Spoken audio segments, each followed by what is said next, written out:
शरीर स्थिर, मन शांत, विचार शांत, आंखें कोमलता से बंद। ओम ह्रीं नमो अरहंताणं। ओम ह्रीं नमो सिद्धाणं। ओम ह्रीं नमो आहयरियाणं। ओम ह्रीं नमो उवच्चायाणं। ओम ह्रीं नमो लोये सब्बसाहूणं। एषो पंचन मुक्कारो सब्बपावपणासनो। मङ्गलाणं च सव्वेसिं परमं हवै मङ्गलं।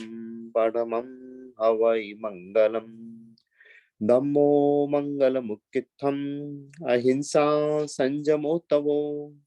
देवावितं नमन्सन्ति जस्य धम्मे सयामनो। जस्य धम्मे सयामनो।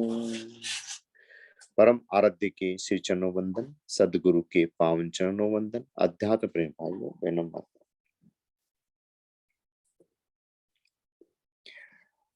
आज हम भक्तामर के ऊपर तो नहीं, लेकिन थोड़ा सा हट के थोड़ा विषय ले रहे हैं। हाँ, तो हट के जो हम विषय ले रहे हैं उसके अंदर में Recording in progress.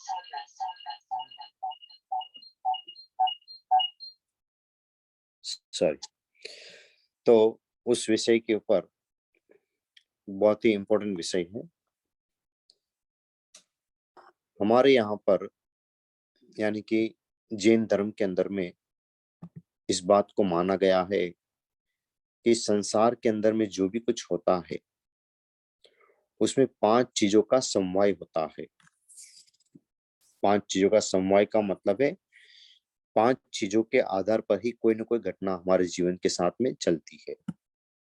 वो 5 चीजों के बारे में हम बात कर रहे हैं, इसको 5 समवाय भी बोलते हैं अपने यहाँ पर।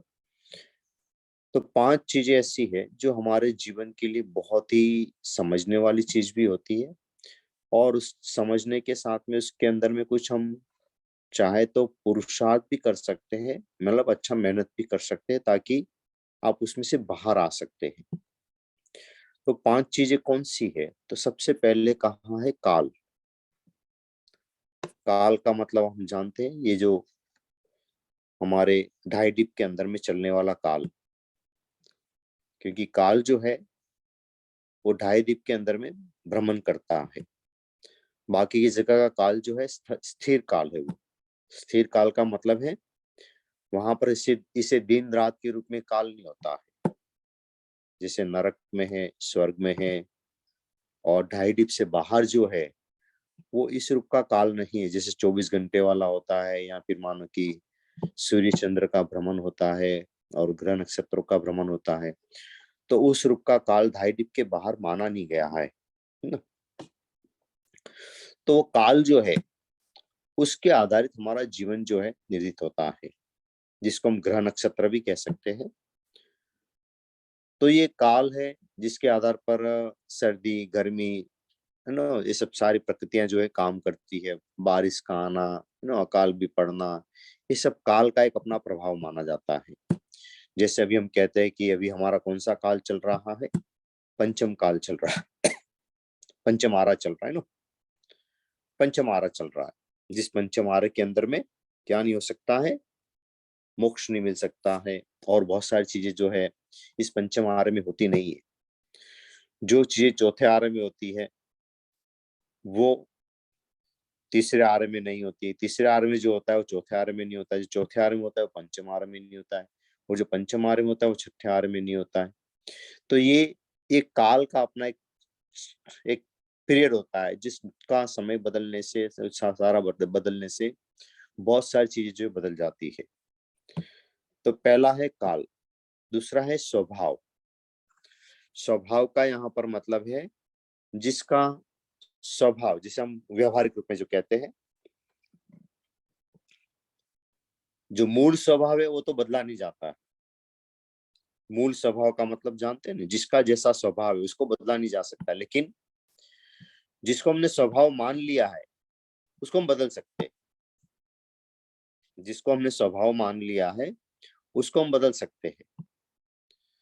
तो किसी भी चीज का स्वभाव तो बदला नहीं जा सकता है। जैसे हमारी आत्मा का जो मूल स्वभाव है वो कभी नहीं बदलेगा, वो जैसा है वैसा ही रहेगा, लेकिन जिसको हमने स्वभाव माना है उसको हम बदल सकते हैं। तो तीसरा जो है कर्म, तो कर्म के अंदर में सारा आता है, भाग्य भी आता है, अच्छा भाग्य या बुरा भाग्य, जीवन के अंदर में जो हमारे आसपास में है, जो भी हम घटित हो रहा है हमारे कर्म के अधीन सब घटित होता है। किसी के साथ के रिलेशन, किसी के साथ में हमारा अच्छा या बुरा भाग्य का जो है, ये सारा जो संबंध जो है वो कर्म से जुड़ा हुआ है। और कर्म से परे भी एक चीज है, उसका नाम है पुरुषार्थ। पुरुषार्थ, है ना। पुरुषार्थ का मतलब तो ये भी होता है कि आत्मा को जानना।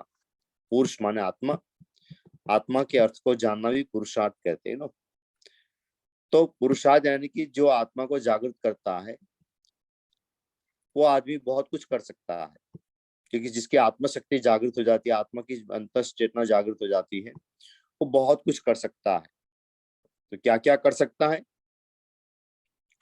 तो पुरुषार्थ के द्वारा यानी कि आत्मिक पुरुषार्थ के द्वारा कर्म को बदला जा सकता है, आत्मिक पुरुषार्थ के द्वारा स्वभाव को भी बदला जा सकता है, और आत्मिक पुरुषार्थ के द्वारा काल को भी बदला जा सकता है, काल को परिवर्तित किया जा सकता है। तो ये तीनों चीजों जो है वो पुरुषार्थ के साथ में काम करती है, यानी कि पुरुषार्थ सब में है तो सही, लेकिन कब किसके परसेंटेज ज्यादा है उसका पता नहीं चलता है। तो हमारे पास जो हाथ में जो भी चीज है वो है सबसे बड़ा है पुरुषार्थ। पुरुषार्थ के द्वारा हम चाहे वैसा कार्य करने के लिए सक्षम है। कौन सा वाला? काल को बदलने में भी हम सक्षम है, स्वभाव को बदलने में भी सक्षम है, और कर्म को बदलने में भी हम क्या है? सक्षम है। लेकिन पांचवा जो तत्व है उसका नाम है नियति। नियति का मतलब है डेस्टिनी। एक शब्द में डेस्टिनी, दूसरे शब्द में कहे तो निश्चय।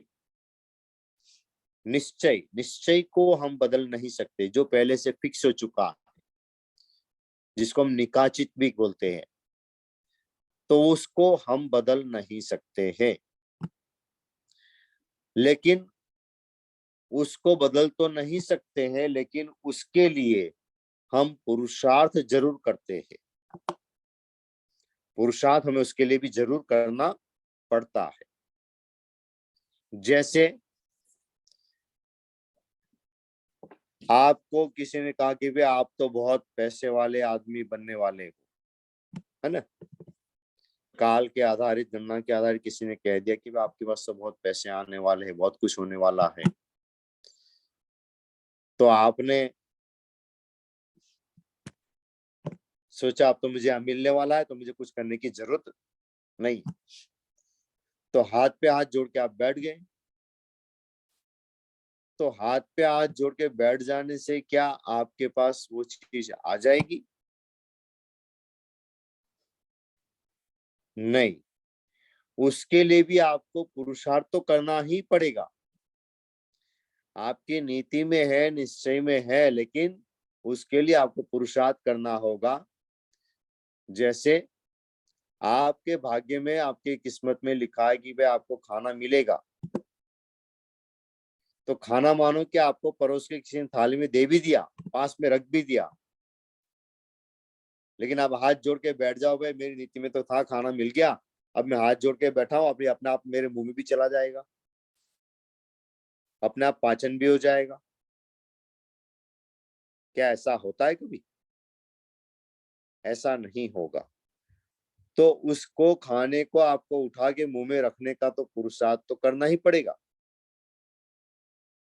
इतना तो श्रम आपको करना ही पड़ेगा। अगर इतना भी अगर श्रम नहीं करोगे तो हो सकता है कि आई हुई चीज चली भी जाए आपकी। तो इसलिए नीति जो है वो डेस्टिनी, इसको इस रूप में माना गया है कि जो होना है उसको कोई रोक नहीं सकता है। जैसे मानो किसी का एक्सीडेंट हो गया, तो आपने सारा प्रिकॉशन लिया, समय पर आपने एम्बुलेंस बुला ली, कॉल भी किया आपने, और एम्बुलेंस टाइम पर आ गई, टाइम टाइम के हिसाब से भी थोड़ी ज्यादा आ गई, जल्दी यूं को मान कर चलो, और जल्दी आ गई तो उसको स्ट्रेचर पे लिटा भी दिया, उसको जो पहले इसका कंडीशन प्रिकॉशन जो देनी चाहिए दे भी दिए, हॉस्पिटल ले भी गए, और हॉस्पिटल जाके डॉक्टर ने कहा कि भाई तो ऑपरेशन करने, तो ऑपरेशन मानो में थिएटर में ले गए, ऑपरेशन भी किया अच्छी तरह से, और डॉक्टर ने यहाँ तक कह दिया कि अरे भाई सब ठीक है, अब खतरे से सब बाहर है और अच्छी तरह से है सब सारा, और बोला कि भाई इतनी देर में इसको होश आ जाएगा और फिर बाद में आप इनसे बात कर सकते हैं, है ना। तो ये सारा आपने किया भी, लेकिन इतना सब कुछ करने के बाद भी मानो कि उसकी डेस्टिनी में मरना लिखा था, तो हम क्या इसको रोक सकते हैं? नहीं। क्यों? हमने अपनी ओर से पुरुषार्थ पूरा किया, लेकिन उसका मरना जो है हम टाल नहीं सकते, तो नियति में उसका मरना ही था, तो आदमी फिर मर जाता है। तो ये 5 चीजें जो है ये काम तो साथ में ही करती है, पांचों चीजें जो है काम तो साथ में ही करती है, लेकिन साथ में करने में क्या होता है कि जैसे इसमें से कोई एक चीज जो है ज्यादा प्रभावशाली होती है, जैसे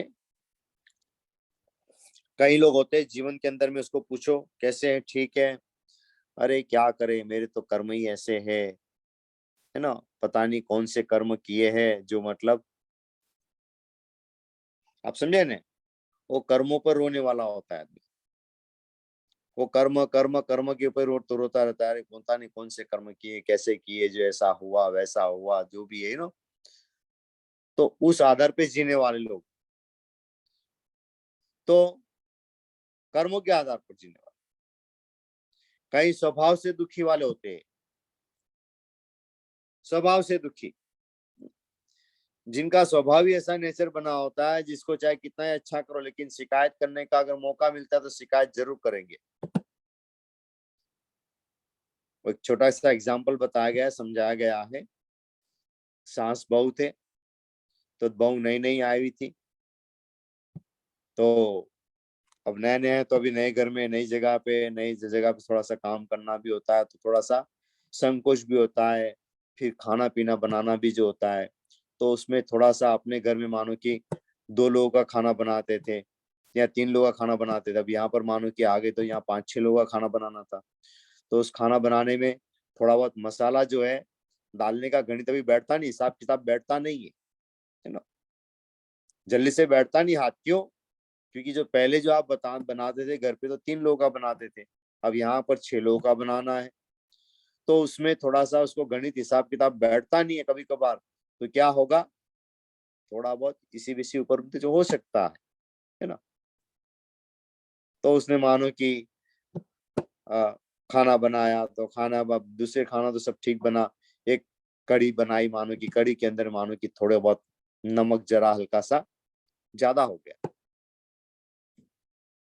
ज्यादा हो गया, या मान के चलो दूध पाक भी बनाया है, जो भी मान कर लेना अपनी ओर से, तो मानो कि शक्कर ज्यादा डाल दिया, कुछ भी जैसे ही मानो कि, तो अब सास ने खाया तो कहा, रे कैसे बनाती हो, तुम्हारे को बनाना नहीं आता है क्या, तेरी माँ ने सिखाया नहीं क्या, ऐसे वैसे कर बोला थोड़ा, बोले ध्यान रखना चाहिए तेरे को, ठीक ठीक है भाई, गलती हो गई, दोबारा ध्यान रखेंगे। अब वो थोड़े दिन चले गए, अच्छा चलता रहा, फिर उसके बाद में वापस कभी मौका मिला बनाने की, उसी आइटम बनाने का मौका आया, तो बनाया उसने, तो इस बार पूरी सावधानी बरती, अच्छी तरह से बनाया, पहले से जो बनाया था उससे मतलब काफी अच्छी तरह से उसमें मसाले वगैरह जो थोड़ा ड्राई फ्रूट जो भी डाल के अच्छी तरह से बनाया, अच्छी तरह से बनाया और परोसा, खाया, तो खाते जैसे खाया तो सांस ने बुलाया कि बहू कहाँ, इधर आ। भाई बहू ने सोचा कि आज आज कौन सी गलती हो गई मेरे से, तो आई तो उसने कहा कि मम्मी जी क्या हुआ, अब देखो, जिसका स्वभाव थोड़ा ठीक नहीं होता है ना, तूने उस दिन ऐसे क्यों नहीं बनाया? उस दिन भी तेरे को ऐसा बनाना चाहिए ना। अरे वो दिन गया, लेकिन क्या है, जिनका स्वभाव जो इस रूप में पड़ जाता है ना, वो चाहे अच्छा भी करो तो भी शिकायत करेंगे, चाहे थोड़ा सा खराब करो तो भी शिकायत करेंगे। ये शिकायत की वृत्ति मानी जाती है, स्वभाव जिसको हम कहते हैं। तो ये स्वभाव जो है, इसको बदलना वैसे तो आसान भी होता है, लेकिन कई लोग क्या है कि उसी आधार पर ही जीते रहते हैं। जहां कहीं मौका मिला नहीं, वो सब अपने स्वभाव को प्रकट कर देते हैं। जिस देर में गुस्से का होगा तो गुस्से को प्रकट कर देंगे, झगड़ने का होगा तो झगड़ने को प्रकट कर देंगे। तो ये स्वभाव को बदलना जो है, ये भी संभव है। किसके द्वारा? पुरुषार्थ के द्वारा संभव है कि हम इसको बदल सकते हैं।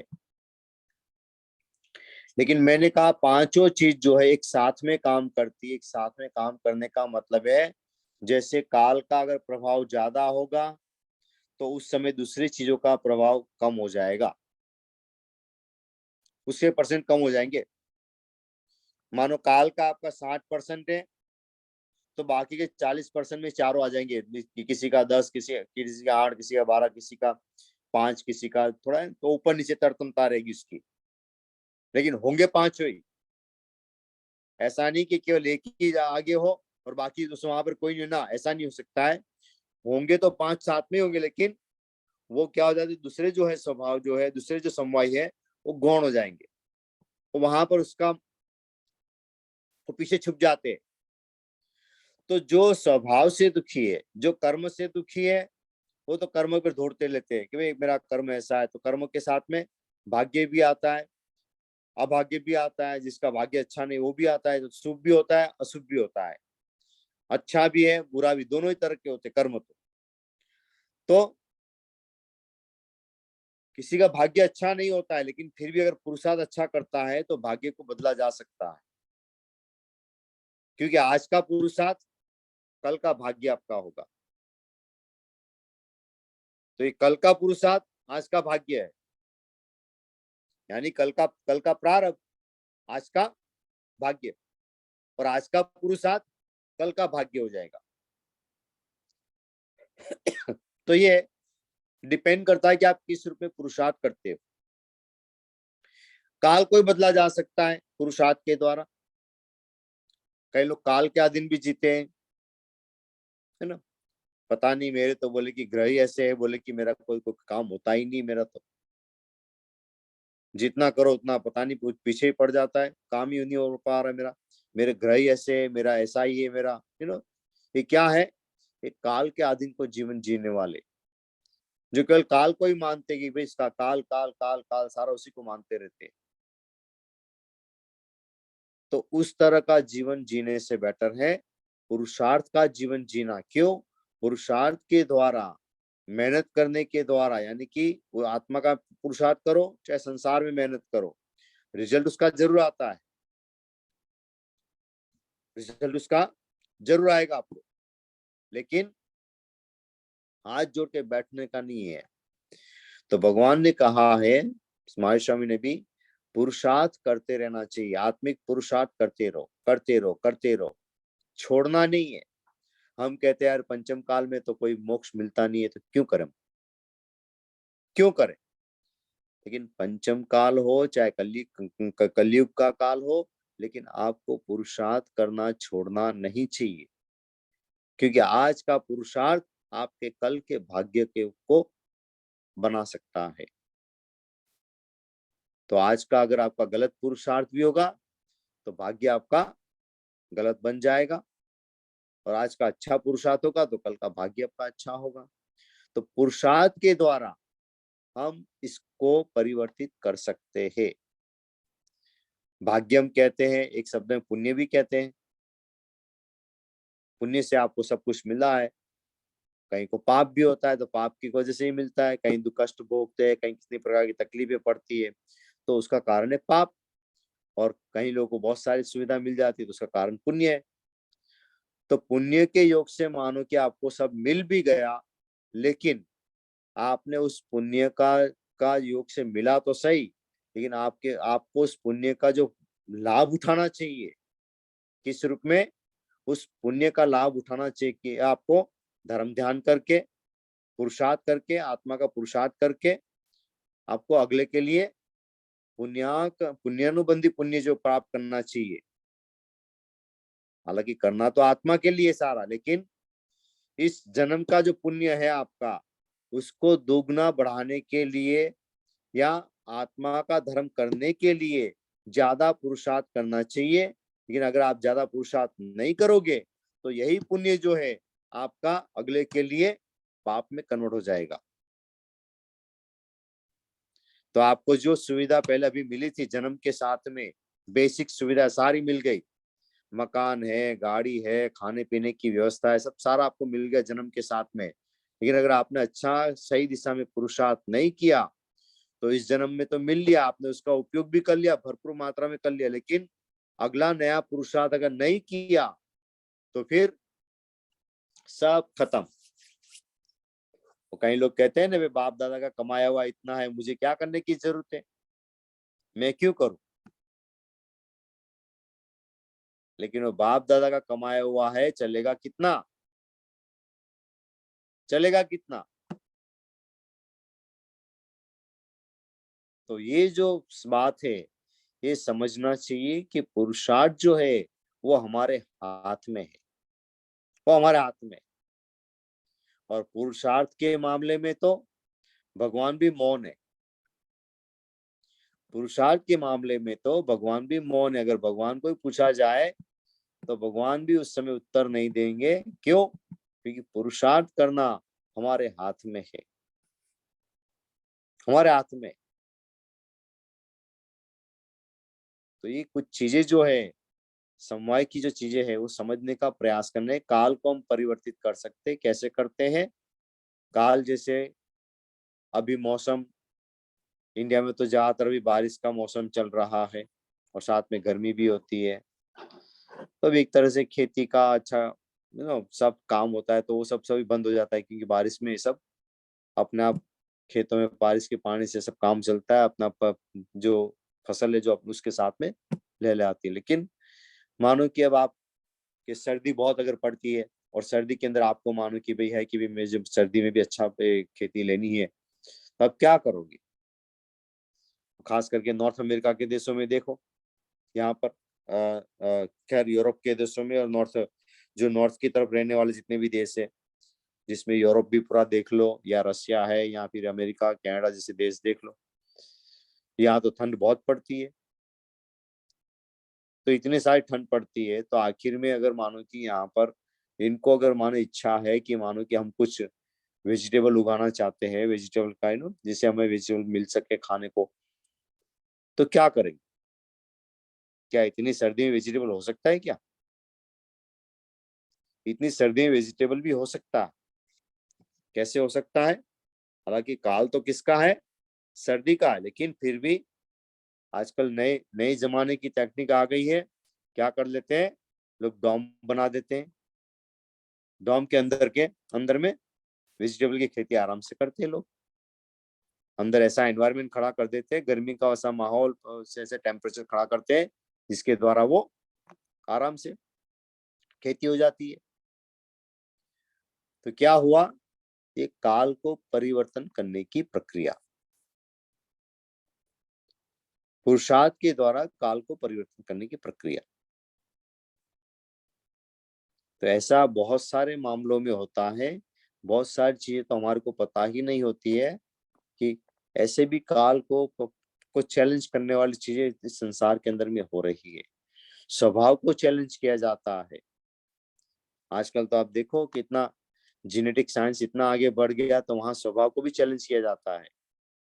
अलग अलग जीन्स को मिलाकर नई तरह की सब्जियां पैदा की जाती है, नई तरह की जानवर भी पैदा कराने के प्रयत्न किए जा रहे। ये क्या है? ये स्वभाव को बदलने की प्रक्रिया में उठाया गया विज्ञान का कदम है। वैसे तो उसके साथ छेड़छाड़ करनी नहीं चाहिए, क्योंकि ये छेड़छाड़ करना जो है ये प्रकृति से क्या है? विरुद्ध होता है। ऐसा करना प्रकृति से विरुद्ध है। तो ऐसा करने, लेकिन आदमी सिर्फ में करता है। हमारे को तो उस स्वभाव के बारे में हम बात करना चाहेंगे जो हमारे नेगेटिव स्वभाव है। नेगेटिव स्वभाव का मतलब है जिसमें क्रोध, मान, माया, लोभ, राग, द्वेष, ये जितने भी जो जो प्रकार के पाप है, उसको कन्वर्ट करने के लिए प्रयत्न करना चाहिए, चेंज करना चाहिए। क्योंकि ये जो हमारे स्वभाव बन चुके हैं, इस रूप में लगता है कि स्वभाव बन गया है, लेकिन रियल में तो स्वभाव नहीं है, लेकिन इसको बदला जा सकता है। तो पुरुषार्थ के द्वारा हम उसको परिवर्तित कर सकते हैं, और पुरुषार्थ के द्वारा कर्म को भी हम बदल सकते हैं। अच्छे कर्म को बुरे में कन्वर्ट कर सकते हैं, बुरे कर्मों को अच्छे में कन्वर्ट कर सकते हैं। ये हमारे हाथ में है। बस आपको पुरुषार्थ करने की जरूरत पड़ती है, यानी कि आत्मा का पुरुषार्थ। तो इसमें करने की क्या जरूरत है आपको? पुरुषार्थ जो मैं कहता हूँ कि पुरुषार्थ करना तो क्या है? दो तरह के पुरुषार्थ है। एक आत्मा के संदर्भ में पुरुषार्थ करना, एक संसार के संदर्भ में पुरुषार्थ करना। जैसे आप एक काम करना चाहते हो, काम में आपको सफलता मिल नहीं रही है, तो आप क्या करोगे? आप क्या करोगे इसके लिए? तो उसके लिए आपको बार बार मेहनत करनी पड़ेगी। जैसे एक बच्चा है, स्कूल में पढ़ता है, लेकिन स्कूल के अंदर आप देख रहे हो उसका रिजल्ट आता है, तो आप देख रहे होते कि बच्चे का मानो मैथ्स, गणित जो है बहुत कमजोर है, बहुत कमजोर है। तो आप क्या करोगे? उस बच्चे का फोकस किस में करवाओगे? आप गणित को सिखाने में करोगे, मेहनत लगाओगे उसके पीछे, चाहे टीचर को भी रख लोगे, उसके पीछे मेहनत करोगे, बार बार उसके ऊपर अभ्यास करवाएंगे। तो इससे क्या होगा? उसके द्वारा आपने पुरुषार्थ किया, आपने सही में श्रम किया, तो क्या होगा? गणित के अंदर में उसका रिजल्ट क्या हो जाएगा? धीरे धीरे इंप्रूव होगा। तो ये कैसे संभव हुआ? आपने पुरुषार्थ किया। दूसरी इसकी एक्टिविटी थोड़ी बंद करवा दी कि भाई थोड़ा बाहर की एक्टिविटी थोड़ी कम कर दो, खेलना कूदना कम कर दो, क्या करो, तुम पढ़ाई के ऊपर ध्यान दो। फिर टीचर को भी लगा दिया, आपने भी स्वयं भी ध्यान देना शुरू कर दिया। चलो बताओ आज तो आपने बार बार उसके पीछे लगे रहे। तो लगे रहना क्या है? ये पुरुषार्थ है। श्रम किया, मेहनत की, और आपने क्या किया? उसके कर्म को बदलने का पूरा प्रयत्न कर लिया आपने, तो कर्म बदल जाता है इस माध्यम से। तो कर्म को भी चेंज किया जा सकता है इस रूप में, और हम अपने जीवन के अंदर में अनगिनत क्षमताओं को प्राप्त कर सकते हैं। तो पुरुषार्थ जो ऐसा है जिसको करना हमारे हाथ में है। और पुरुषार्थ के मामले में तो भगवान भी ज्यादातर मौन रहते हैं। जैसे एक एग्जाम्पल दिया गया है कि पुरुषार्थ के मामले में मौन क्यों होते? तो जैसे एक आदमी है, वो अपने हाथ में कबूतर को लेकर आया। किसको लेकर आया है? कबूतर को। और कबूतर को लेकर आया और उसने हाथ को पीछे रखा है, और मानो भगवान को पूछ रहे हैं कि बोलो मेरे हाथ में क्या है ना? तो भगवान ने कहा कि तेरे हाथ में पक्षी है। उसने दूसरा प्रश्न किया, बोलो जिंदा है कि मरा हुआ है? उसने प्रश्न फिर ये पूछा कि जिंदा है या मरा हुआ है? भगवान क्या कहेंगे?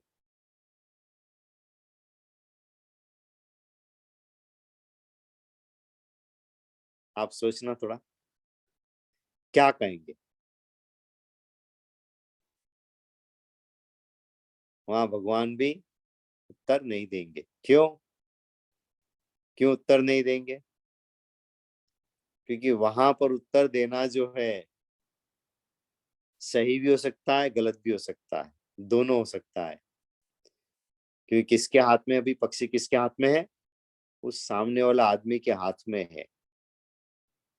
अगर कहा कि जिंदा है, तो हो सकता है वो उसको मार भी दे, और कहे कि मुर्दा है, तो कहे तो जिंदा है। तो वहां स्थिति के अंदर में क्यों? क्योंकि वो अभी किसी के हाथ में है। हाथ में का मतलब है उसके पुरुषार्थ के कंट्रोल में है। अगर वो चाहे तो उसको जिंदा भी छोड़ सकता है, और चाहे तो उसको मार भी सकता है।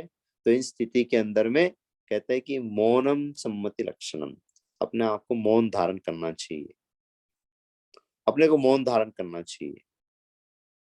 तो ये पुरुषार्थ एक ऐसी चीज है जिसके बारे में तो थोड़ा चिंतन तो गहराई से करना चाहिए, लेकिन एक हमारे यहाँ फिलोसफी ये भी चल रही है जो सारा निश्चय को ही मानते हैं, निश्चय को ही मानते, वो व्यवहार को मानते ही नहीं है। वो कहते हैं व्यवहार की तो कोई जरूरत ही नहीं है, सारा निश्चय है ना, द्रव्य पर्याय केवल उसी को मानते हैं। लेकिन निश्चय का जीवन जो है वो व्यवहार में जिया नहीं जाता है। निश्चय का जीवन जीने वाले को भी व्यवहार में तो रहना ही पड़ता है। आप समझे ना? आप अगर मानो कि घर में ये कहो, आप अगर घर में ये कहना शुरू कर दो बीवी को बच्चों को, गए भाई भाई मेरा तुम्हारे लोगों के साथ कोई लेना देना नहीं है, तुम कौन मैं कौन, मेरी आत्मा अलग तुम्हारी आत्मा अलग, मुझे मेरा तुम्हारे साथ कोई लेना देना नहीं है, यू नो, तुम तुम्हारा मैं मेरा, यू नो, अब आज से हमारा कोई रिलेशन नहीं। आप अगर घर में इस रूप में रहना शुरू कर दो, बोलो कितने दिन तक रह पाओगे घर के अंदर में? घर के अंदर कितने दिन तक रह पाओगे? आपको थोड़े दिन में कहेंगे भाई अब अगर तो हमारा कोई लेना देना ही नहीं है, कुछ भी नहीं है, तुम जाओ तुम्हारे नो, छोड़ो जगह छोड़ो खाली करो, अब अपना अपना भाई हम अपना अपना भाग्य पुरुष हम स्वयं देख लेंगे। तो निश्चय में तो यही है ना कि कोई किसी का होता नहीं है, कोई किसी का है भी नहीं, निश्चय में तो यही है, लेकिन फिर भी व्यवहार को निभाना पड़ता है। व्यवहार में तो है ही आप किसी के पति है, कोई आपकी पत्नी भी है, कोई आपके बच्चे भी है, कोई आपके माँ बाप भी है, और भी रिलेशन आपके जुड़े हुए हैं, तो व्यवहार तो आपको निभाना ही पड़ेगा, निभाना ही पड़ेगा, नहीं निभा थोड़ा चलेगा। अब आत्मा तो को भूख लगती नहीं है, तो निश्चय में तो आत्मा को खाना चाहिए, तो फिर खाना बंद कर दो, खाना मत लो, क्योंकि आत्मा तो कोई खाना चाहिए, आत्मा तो कोई खाना मांगती नहीं, और खाना जो है वो तो व्यवहार है, इस शरीर को चाहिए, तो शरीर तो व्यवहार में है। ऐसा जीवन जिया जा सकता है क्या? नहीं जिया जा सकता है। तो ये दोनों जो है भगवान महावीर स्वामी कहते हैं दोनों पैरेलल में चलता है, दोनों ही जो है व्यवहार और निश्चय दोनों पैरेलल में चलता है साथ में। इसलिए कहते हैं कि जियो जियो भीतर रहो बाहर, नहीं, रहो भीतर जियो बाहर। रहना कहाँ है? भीतर में रहना है, और जीना बाहर में। क्यों? क्योंकि बाहर के जो रिलेशन है, बाहर के संबंध है, उस संबंधों से आप भाग थोड़े सकते, उस कर्तव्यों से आप भाग थोड़ा सकते, कर्तव्य तो आपको निभाना ही पड़ेगा। तो निश्चय और व्यवहार, तो नियति जो है वो हमारी डेस्टिनी है, लेकिन डेस्टिनी का को जीवन में लाया नहीं जा सकता है। डेस्टिनी को जीवन में अगर जीने का प्रयत्न करोगे तो आपका जीवन सारा गड़बड़ घोटाला हो जाएगा, सारा ही गड़बड़ हो जाएगा। तो इसलिए नीति को लास्ट में रखा है, पहले काल, स्वभाव, कर्म, पुरुषार्थ, ये चार जो है, और चार में से जो तीन जो पहले बताए वो कर्म के अधीन, इसको आप क्या कर सकते हो? बदल भी सकते हो, पूरा एफर्ट इसमें डाल सकते हो, लेकिन इतना सब कुछ करने के बाद भी अगर कोई रिजल्ट नहीं आता है तो उसका मतलब वो काम कौन कर रहा है? तो नियति काम कर रही है। नियति, कभी कभार हम बहुत सारा करते हैं ना, अरे बहुत मेहनत की, सब कुछ किया, लेकिन फिर भी हमारा नहीं हुआ, तो जो नीति में था, जो डेस्टिनी में था, वही हुआ। तो इसलिए डेस्टिनी को जो है जैसी होती है वो उस रूप में ही रहती है, तो इसको हम बदल नहीं सकते डेस्टिनी को। तो जैसे भगवान महावीर स्वामी का बताया गया कि भगवान महावीर स्वामी का जो है तीर्थंकर का अंतिम ये जो था इनका,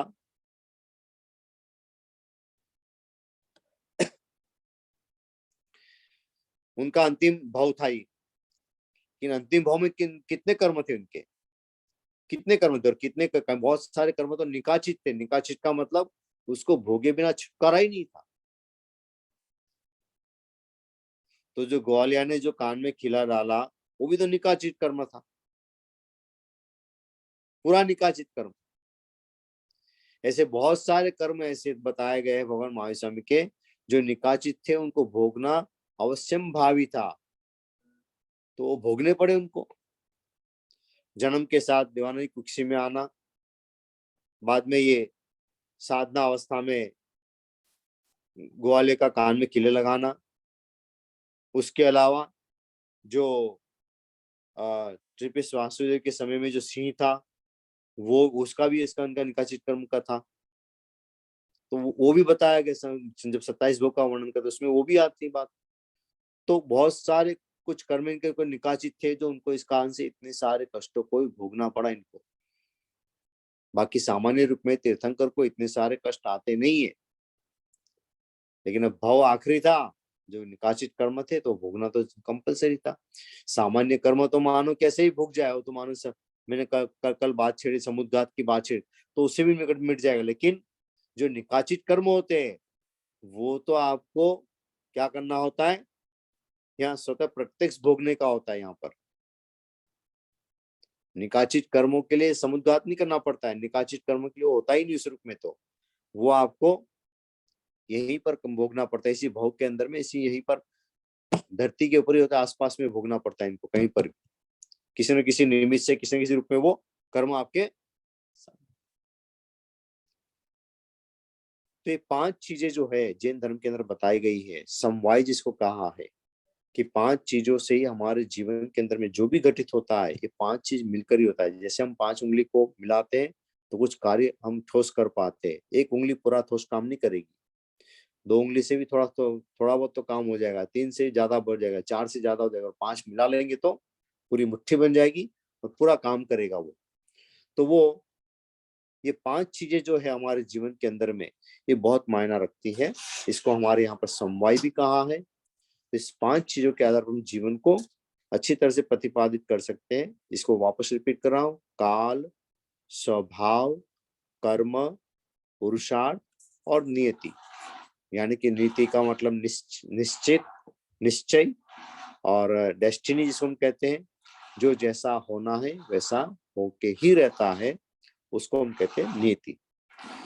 लेकिन इस सबके साथ में थोड़ा थोड़ा सबका रहता है, योग सबका ही है, केवल एक चीज से कोई सारा पूर्ण काम नहीं होता है।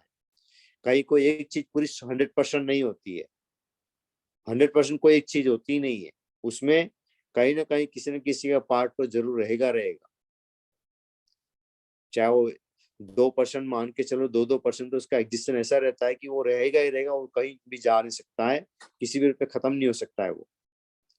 तो उसके द्वारा ही ये सारे कार्यों का प्रतिपादन होता है। तो हमारे जीवन में आसपास में हम जो भी देख रहे हैं, वो सारा का काम जो है इस 5 के अधीन ही होता है। तो हम आज की बात को यहीं पर विराम देते हैं। 7 o'clock हो चुका है, मेरे दूसरे सेशन के लिए मुझे तैयारी करनी है। तो चलिए, दोनों हाथ जुड़े हुए,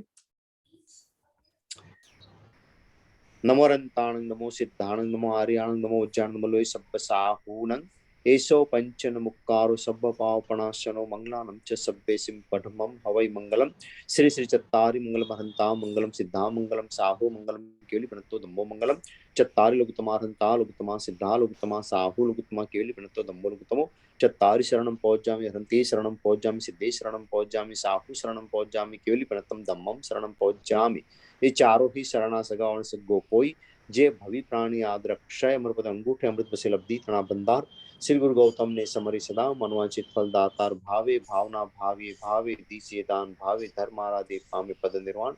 धम्मो मंगल मुक्तित्थम न हिंसा संयमुतो देवावितम नमन संति जस्स धम्मे श्यामनो। मंगलम भगवान वीरो मंगलम गौतमो गणि मंगलम स्तुलि भद्राद्या जैन धर्मस्तु मंगलम सर्व मंगल मांगल्यम सर्व कल्याण कारण प्रदानम सर्व धर्माणाम जैनम जय तीर्थासनम जैनम जय तीर्थासन। बोलो जिन शासन देव की, श्री आदिनाथ भगवान की, अहिंसा परमो धर्म की।